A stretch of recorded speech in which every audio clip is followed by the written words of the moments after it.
স্বাধীন দেশের পরের ইতিহাস, যে ইতিহাস এতদিন গোপন রাখা হয়েছিল গোটা একটা জেনারেশনের কাছ থেকে, যে জেনারেশন কখনো জানতেই পারেনি 1974 সালে ঠিক কি কারণে কবি রফিক আজাদ ভাত দে হারামজাদা নইলে মানচিত্র খাবো লিখেছিল।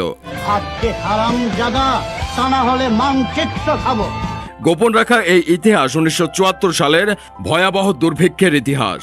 ক্ষুধার্ত মানুষের ক্ষুধা সামাল দিতে সে সময় জায়গায় জায়গায় খোলা হয়েছিল লঙ্গরখানা। 1974 সালের শরৎকালে দুর্ভিক্ষের সময় যেসব জেলায় সবচেয়ে বেশি লঙ্গরখানা খোলা হয়েছিল, বৃহত্তর ময়মনসিংহ ছিল তার একটি। লঙ্গরখানাতেও যে খুব ভালো খাবার পাওয়া যেত তা নয়, কোনোদিন রুটি পাওয়া যেত, আবার কোনোদিন পাওয়া যেত কচু সেদ্ধ। বিবিসির রিপোর্ট অনুসারে 2 বছর বয়সী অভুক্ত শিশুর কান্নায় অতিষ্ঠ হয়ে জামিলা খাতুন নামের এক নারী বাচ্চাটিকে বাড়ির কাছের এক খাদের পানিতে ছুঁড়ে ফেলে দেয়। অবশ্য জমিলা খাতুনের শিশুপুত্র ভাগ্যক্রমে বেঁচে যান। শিয়ালের মুখ থেকে পাড়ার লোকজন তাকে তুলে নিয়ে এসেছিল।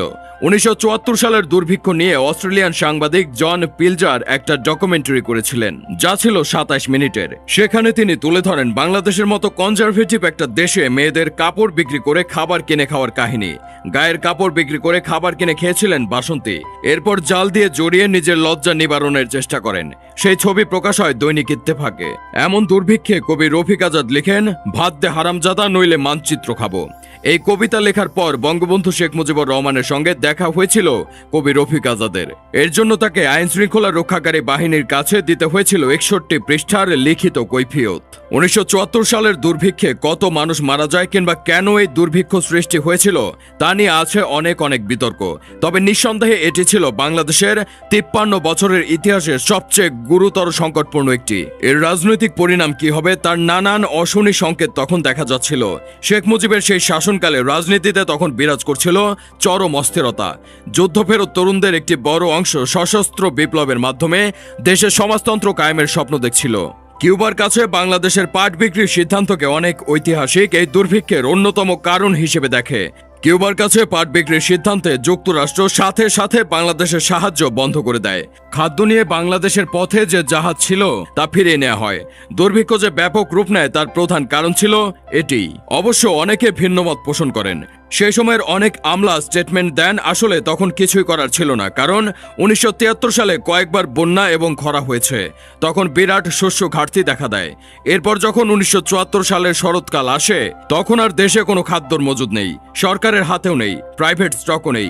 আন্তর্জাতিক বাজারে তেলের দাম বৃদ্ধি, পরিবহন খরচ বৃদ্ধি, লাগামহীন মূল্যস্ফীতি, সব মিলে পরিস্থিতি ছিল সরকারের নিয়ন্ত্রণের বাইরে। কিন্তু এই যুক্তি অনেক গবেষক ঐতিহাসিকের কাছেই অগ্রহণযোগ্য। তারা মনে করেন 1974 সালে দুঃশাসনের কারণে বাংলাদেশের দুর্ভিক্ষ হয়েছিল। অমর্ত্য সেন তার বইয়ে লিখেছেন, সেই বছর সবচেয়ে বেশি খাদ্য উৎপাদন হয়েছিল, কিন্তু দুর্ভিক্ষ হওয়ায় সেখানে 3 লাখ মানুষ মারা গিয়েছিল।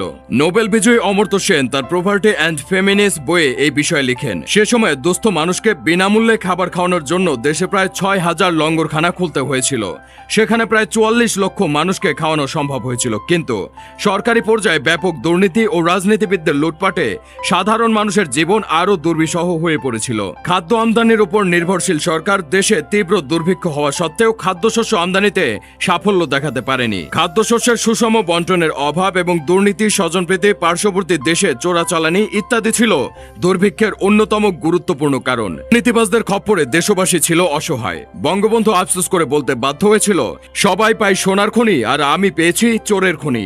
1974 সালের 2রা অক্টোবর প্রকাশিত লন্ডনের গার্ডিয়ান পত্রিকায় বহু বিদেশি পর্যবেক্ষকদের মতামত তুলে ধরে লিখেন, বর্তমান দুর্ভিক্ষের জন্য বর্তমান সরকারই দায়ী।